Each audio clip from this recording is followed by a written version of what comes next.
Bienvenue à tous et bienvenue à toutes sur Un peu de sagesse au quotidien, votre nouveau podcast favori, le lieu où nous appliquons la sagesse divine à notre quotidien. Je suis votre hôte, MF Gaëlle, et je suis heureuse de vous accompagner durant les prochaines minutes. Installez-vous.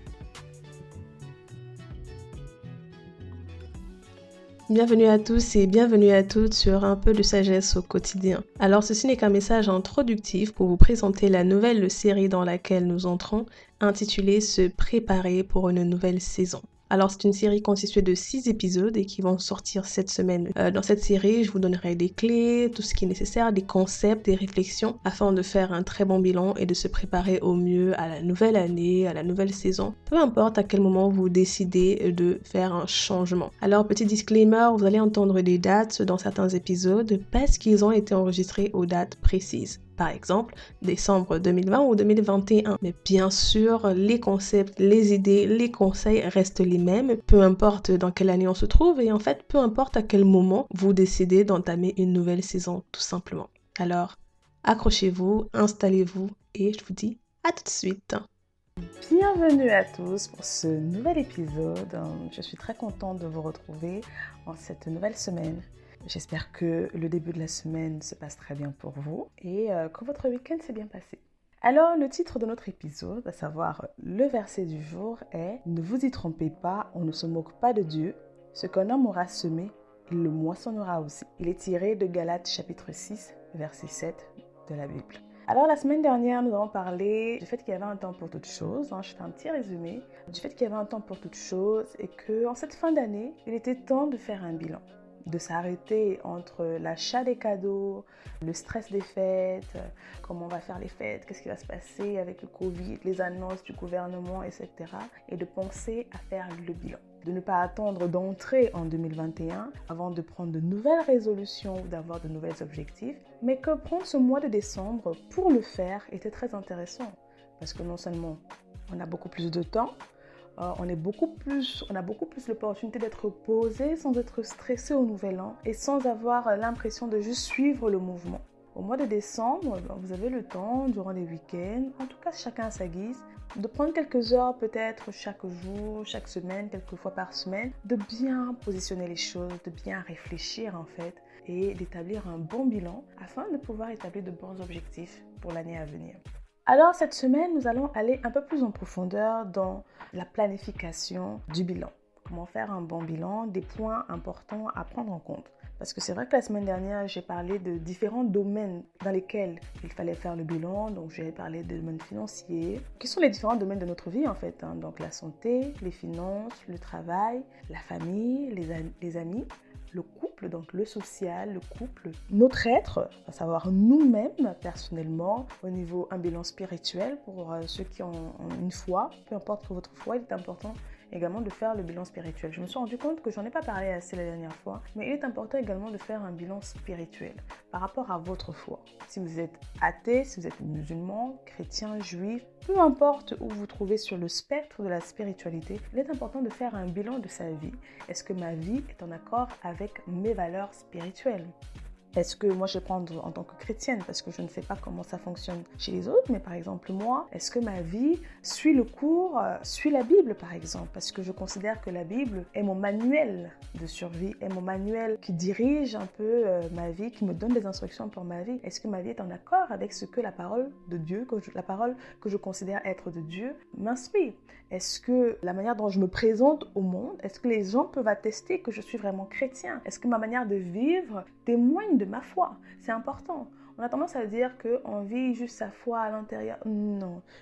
Et je dis bien, peu importe où vous vous trouvez. Que vous ne croyez qu'en la science, que vous ne croyez qu'en la moralité, peu importe, ça n'a vraiment pas d'importance. Il est important de faire également ce bilan-là. Parce que si vous ne vivez pas en accord avec votre valeur, il y aura toujours de la culpabilité quelque part qui va s'immiscer. Et avec la culpabilité, il n'y a aucun moyen de vraiment savourer la vie. Parce que vous ne vous sentez pas en accord avec ce que vous êtes censé être, selon vos valeurs, bien sûr. Pas selon les valeurs de quelqu'un d'autre, je dis bien selon vos valeurs. Donc, il est important de faire également ce bilan, un bilan intellectuel, Voilà, si vous êtes de ceux qui aiment continuellement grandir, voilà, qu'est-ce que j'ai appris cette année? Est-ce que je me suis améliorée? Est-ce que j'ai pris des cours? Est-ce que j'ai pris des formations? Est-ce que j'ai regardé, voilà, quel type de vidéo j'ai regardé? Oui, il y a différentes choses, il y a différents domaines. Donc voilà, c'était un peu des exemples que j'ai donnés la semaine dernière et à vous d'expérimenter encore plus. Hein. Comme je dis dans l'article sur le site Even House Edition, je vais vous mettre un peu en résumé les différents domaines. Hein, donc n'hésitez pas à aller le retrouver là-bas. Donc aujourd'hui, on a parlé des différents domaines dans lesquels il fallait faire le bilan. Et aujourd'hui, je vais venir appuyer le fait qu'il est vraiment important de le faire. Parce qu'on peut se dire que oui, c'est une très bonne idée. Comme je disais, on a beaucoup d'informations dans notre société, on trouve beaucoup de choses très intéressantes, mais sans forcément le faire.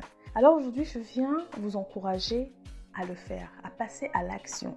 Parce que plus vous allez dire, oh oui, c'est une très bonne idée, je vais le faire plus tard, je vais le faire demain, je vais le faire après-demain. Et vous allez tout simplement vous retrouver en 2021 sans savoir faire le bilan et entrer comme les années précédentes, stressé, vous sentant coupable, avec un certain pessimisme. Parce que je pense que beaucoup d'entre nous se sont donné des objectifs, se sont donné des résolutions au début de l'année, mais ne les ont pas accomplis. Alors quand vous le faites 1, 2, 3, 4, 5 ans, naturellement, vous n'avez plus vraiment beaucoup d'attentes vis-à-vis de vous-même. Vous dites, bon, l'année dernière, j'ai dit ça, bon, est-ce que ça sert encore à quelque chose? Que je pose encore des objectifs, des résolutions, j'y tiens jamais. Donc, vous voyez que vous entrez dans la nouvelle année avec, on va dire, une mauvaise énergie déjà. Et on va dire que la situation sanitaire, économique, financière du monde actuel n'aide pas.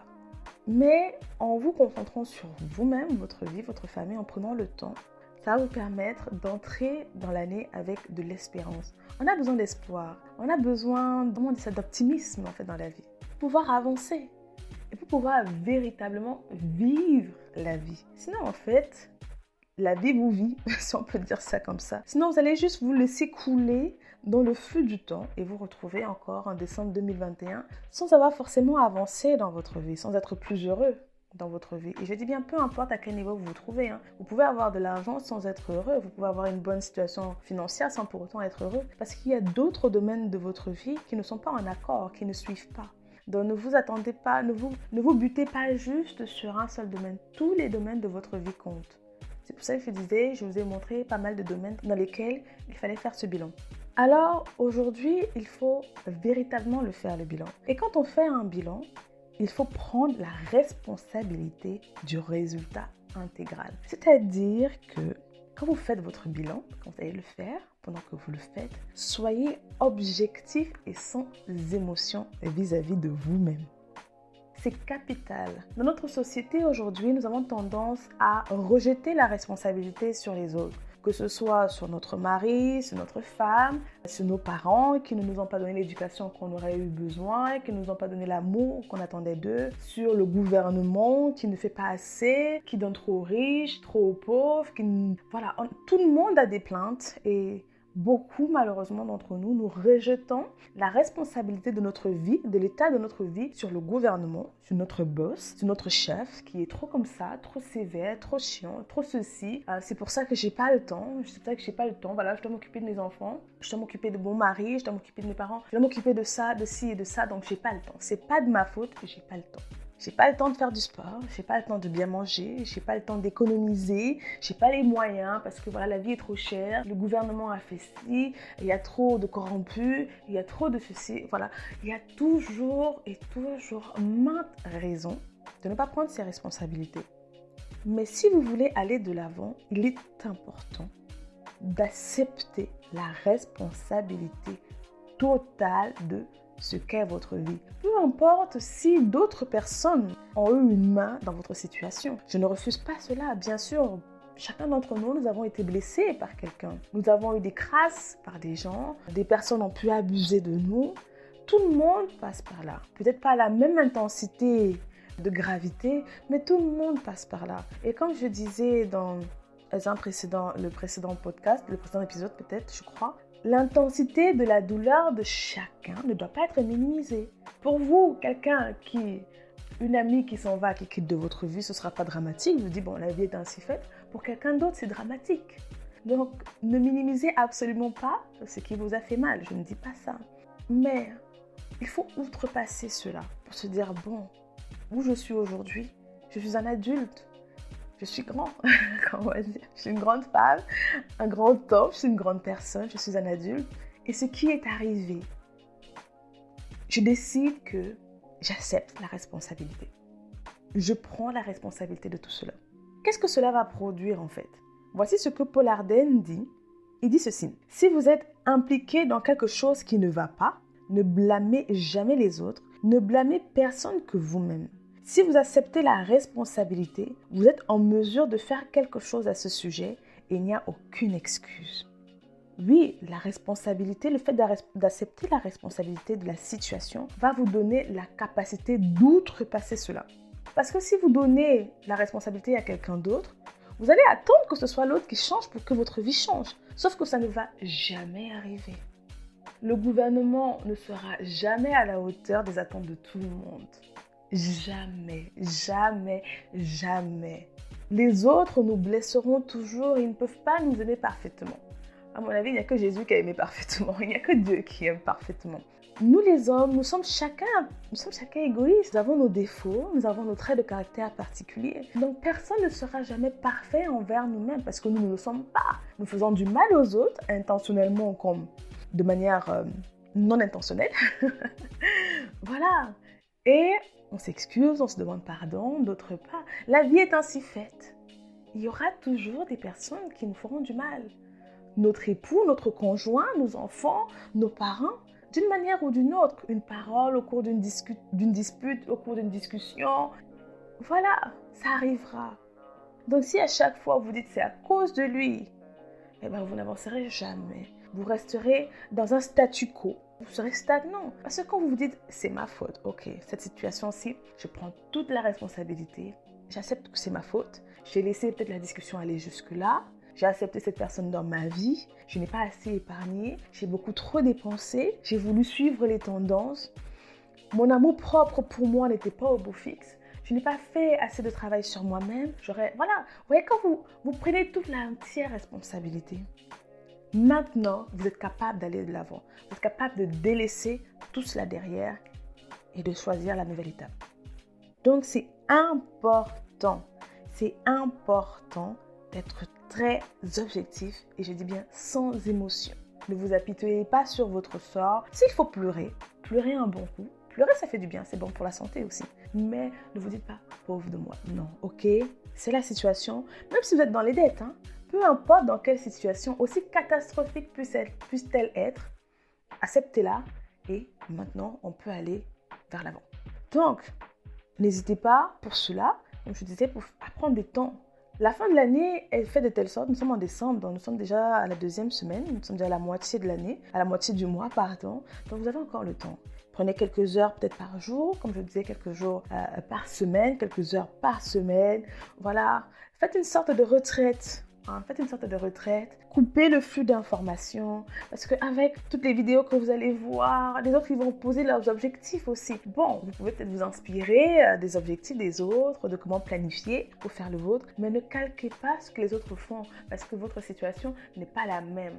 La situation de chaque individu, elle est différente. Donc pourquoi ne pas essayer, voilà, durant ces heures-là, de mettre peut-être une petite musique en fond, un verre de vin pour ceux qui boivent, un verre de thé, une tasse de café, une tasse de thé, un chocolat chaud, des biscuits. Prenez votre temps, mettez-vous dans une bonne ambiance, sans bruit. Voilà, si vous êtes parent, n'hésitez pas, peut-être tard, un peu plus tard le soir quand les enfants dorment ou un peu plus tôt. Voilà, c'est à chacun de voir en fonction de ses disponibilités, en fonction de ses responsabilités. Mais trouvez-vous ce temps-là à part avec vous-même. Et c'est également intéressant quand on est en couple de faire un bilan, bien sûr en solo, mais également un bilan de son couple. Pour voir est-ce que nous avançons toujours ensemble dans la même direction, la même vision. Peut-être qu'est-ce que tu me reproches, qu'est-ce que je te reproche, comment pouvons-nous faire pour aller encore de l'avant dans notre couple. Vous avez différentes manières de le faire, mais prenez le temps. Créez-vous du temps pour cela. Du temps avec une attention intégrale sur votre exercice. Ensuite, comme je disais, reconnaissez que vous êtes entièrement responsable de tout cela. Même si, je dis bien même si quelque chose de très... Dites-vous juste, ok, c'est ma faute. Je ne vais rien attendre de l'autre Je ne vais rien attendre de telle personne. Parce qu'il y a des gens qui ne viendront jamais vous demander pardon pour le mal qu'ils vous ont fait. Il y a des gens qui abusent de vous et pour eux c'est normal. Parce qu'eux également ils ont été abusés. Donc ils abusent de vous et pour eux c'est normal. Donc ils ne viendront jamais s'excuser auprès de vous. Donc si vous attendez après eux, vous allez rester blessé éternellement. Vous n'allez pas avancer et vous allez rester coincé dans une certaine situation, dans un certain temps, dans une... comment dire ça ? Vous allez tout simplement être coincé dans une certaine phase, sans pouvoir aller de l'avant, sans pouvoir avancer avec votre vie. Et c'est ce verset, il nous dit justement que l'homme récolte ce qu'il a semé. Peu importe comment vous voyez la chose, on ne récolte généralement que ce qu'on a semé. Que ce soit les mauvaises relations qu'on a autour de nous. C'est nous qui avons fait le choix d'accepter ces personnes dans nos vies. Oui, c'est ça la responsabilité, se dire, on ne récolte que ce qu'on a semé. Des fois, on va se plaindre par rapport à Dieu. Mais pourquoi Dieu a-t-il laissé faire cela? Mais pourquoi Dieu est comme ça? Mais pourquoi? Mais non. Il y a des choses, c'est nous qui les acceptons. Un président qui monte, c'est nous qui l'élisons. Notre conjoint, c'est nous qui le choisissons. Les amis qui sont autour de nous, qui ont peut-être abusé de nous, c'est nous qui les choisissons. C'est nous qui acceptons de laisser entrer certaines personnes dans nos vies. Le travail dans lequel on se trouve, c'est nous qui l'avons choisi. L'attitude qu'on va démontrer aux autres, c'est nous qui choisissons beaucoup de choses. L'être humain est un être qui a le choix. Si vous n'êtes pas satisfait de votre travail, changez soit votre vision, changez de travail. Bon, on va me dire que l'environnement économique actuel ne favorise pas les choses, mais soit vous changez votre perspective, soit vous choisissez d'arrêter tout simplement. Vous avez le choix. On a toujours le choix. On a le choix. Et c'est pour ça qu'on décide de prendre la responsabilité. Ça veut dire que dans ce travail où je ne suis pas satisfaite, par exemple, je choisis de rester là en cette période parce que, voilà. Parce que quand vous dites j'ai le choix, ça change tout. Ça change tout. Vous ne subissez plus la chose. Si ça se passe mal avec vos collègues, prenez le temps d'en discuter. Ne ruminez pas les choses au-dedans de vous en ayant mal au cœur parce qu'on vous parle d'une certaine manière que vous n'appréciez pas mais vous ne dites rien. Changez. Vous avez le choix. Votre vie que vous avez aujourd'hui n'est que le résultat de vos choix. Que ce soit des choix que vous avez faits il y a quelques années, il y a quelques temps, il y a quelques ceci, voilà. Parce que si on regarde bien objectivement, beaucoup d'entre nous, nous avons reçu des conseils. Nous avons reçu des avis de certaines personnes, mais nous n'avons pas voulu les accepter. Nous avons refusé de les prendre en compte et aujourd'hui, on se retrouve dans une situation un peu chaotique et on se dit, bah, c'est de sa faute à lui, c'est ceci. Et non, prenez l'entière responsabilité. Dites-vous, c'est moi. Maintenant, je suis prête à avancer. C'est un élément capital quand on fait un bilan. C'est un élément capital quand on fait une rétrospective. On accepte toutes ses responsabilités entièrement. Ensuite, il faut se poser certaines questions quand on fait ce bilan. Est-ce que je suis satisfaite de ma vie? Oui ou non? Pourquoi? Voilà. Ai-je tout donné? Qu'est-ce qui me manque? Qu'est-ce qui ne me correspond plus? Vous voyez, ce sont des questions supplémentaires à se poser quand on fait les bilans dans les différents domaines dont on a évoqué la semaine dernière. C'est de se poser la question de satisfaction. Vous savez, quand on va dans les... Aujourd'hui, on fait beaucoup d'enquêtes de satisfaction sur les restaurants, sur les applis, pour savoir est-ce que vous êtes satisfait, pour pouvoir s'améliorer. Est-ce que vous appréciez? Qu'est-ce que vous pouvez nous dire comme retour pour que nous nous améliorons? Il faut également le faire envers soi-même. Est-ce que je suis satisfaite de ma vie? Si oui, qu'est-ce qui me plaît dans ma vie? Parce que tous les domaines de notre vie ne sont pas pourris. Non, tous les domaines ne sont pas pourris. Et c'est pour ça que je parlais de la gratitude également la semaine dernière. Il est important de reconnaître, d'être reconnaissant des domaines où ça va. Même si c'est des petites choses, il faut être reconnaissant. Il faut être reconnaissant parce que peut-être c'est cette petite chose que vous avez qui manque à quelqu'un. Donc, posez-vous cette question. Faites une enquête de satisfaction sur vous-même. Pourquoi ne suis-je pas satisfaite de ma vie? Des exemples. J'ai trop de crédit. Mon salaire n'est pas assez peut-être. Je n'ai pas d'épargne de secours, je suis célibataire, je suis mariée, je suis avec quelqu'un que je n'aime pas, ma foi, je suis dans une foi que je n'aime pas, je me sens coincée. Peu importe, posez-vous les questions et répondez-y, comme j'ai dit, objectivement, sans vous cacher. Parce qu'après tout, vous ne pouvez pas vous cacher à vous-même. Si vous faites la politique de l'autruche avec vous-même, c'est catastrophique, vous allez droit à l'échec. Vous allez droit au mur. Donc, faites une enquête de satisfaction avec vous-même. Ensuite, comme je disais un peu au début, posez-vous également la question si votre vie elle est en accord avec vos valeurs. Une fois qu'on a fait l'enquête de satisfaction, de manière concomitante, ou juste après, ou juste avant, posez-vous la question, oui, je suis satisfaite de ma vie, mais ma vie est-elle en accord avec mes valeurs, avec ma foi, ou est-ce que je me suis compromis?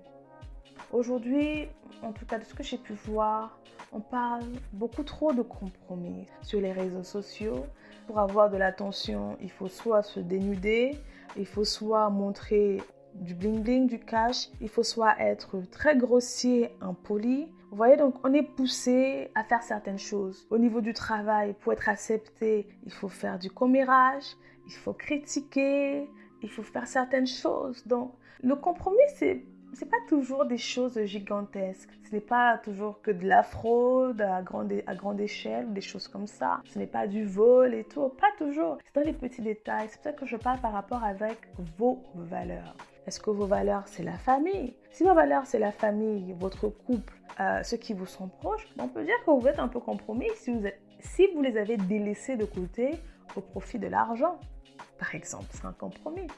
Bien sûr, il y a des compromis parfois nécessaires dans la vie. Je ne suis pas en train de dire que tout compromis est négatif. Parfois, pendant une saison, on doit prioritariser certaines choses par rapport à d'autres. Je ne parle pas de ça. Je parle des valeurs vraiment très intrinsèques qui ont pu blesser l'autre.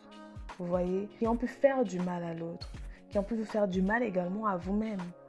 Parce que quand, par exemple, vous critiquez, vous faites du commérage sur Internet, vous êtes très négatif envers les autres, envers la vie des autres, vous blessez quelqu'un.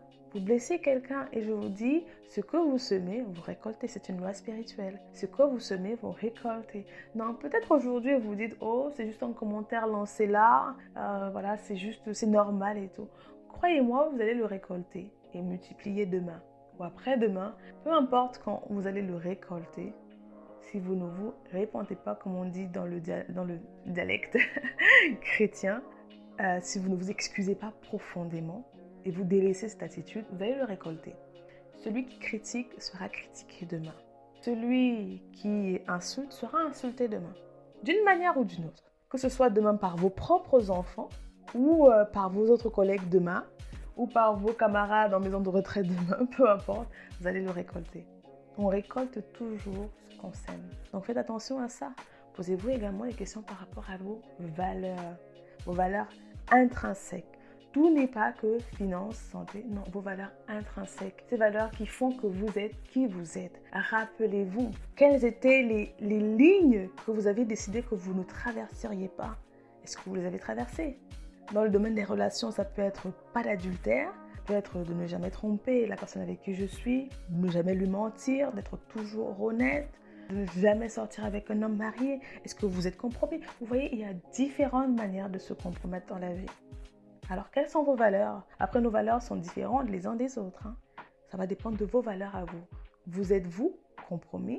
Pourquoi?